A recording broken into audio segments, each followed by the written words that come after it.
How do I get my word count up? My name is Jean. I'm an author, editor, publishing professional. I help you make your writing better. First, be sure that you actually do need to have your word count up. There is a such thing as a novella. There are such things as short stories. Some genres are okay being shorter. Contemporary romance can easily be 45 or 50,000 words and be a totally complete and satisfying story. There are genres, however, in which I would be very nervous if you were saying like, well, I'm telling an epic fantasy with 6 POVs and it is 55,000 words. Probably not. You're probably missing some pieces in there. The person does go on to say that they have plenty of description and internal narration, and this is where you're going to look at the craft of the thing.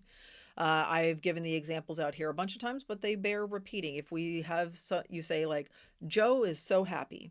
That only takes a couple of words, and that sounds like that's internal narration, that is telling you how he feels. But if we say that Joe came running into the room, laughing wildly, saying, "We did it, we did it, we did it," with a letter clutched in his hand, and he picks his girlfriend up and swings her around in a circle while they are both laughing and cheering, "We did it, we did it, we did it." I know a lot more about Joe. I know how happy he is. I believe it more. I know that this impacts this other person in some way. I know that he has this other relationship. Like, so we are doing a lot more showing. And that type of internal description and that internal narration, it takes up a lot more words. Similarly, when we were talking about like setting descriptions, are you spending a paragraph at the beginning of each chapter just sort of like describing what the room looks like and then doing nothing with it for the rest of the chapter or the rest of the scene?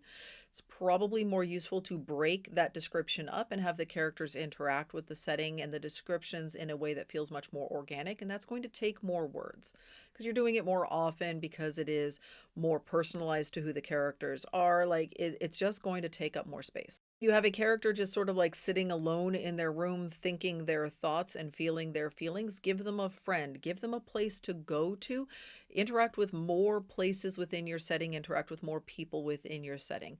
And again, if it's appropriate to do so within your genre. If your word count is so short that it doesn't feel like a complete story, like, first of all, are you telling a complete story? Do you have a beginning, a middle, and an end? Do you have a normal, an inciting incident? Do you have a bunch of genre expectations being met in the middle of the story? Do you have a dark moment and then rising action and them overcoming the difficulties, a climax, and then a denouement in which they settle into the new normal? Are you doing all of the component pieces that make a story? Or have you told like a snippet? Are you telling a short story? Like, ask yourself all of these questions and then be really honest about whether or not you are actually doing those things thoroughly or whether you have sort of like skimmed over the surface.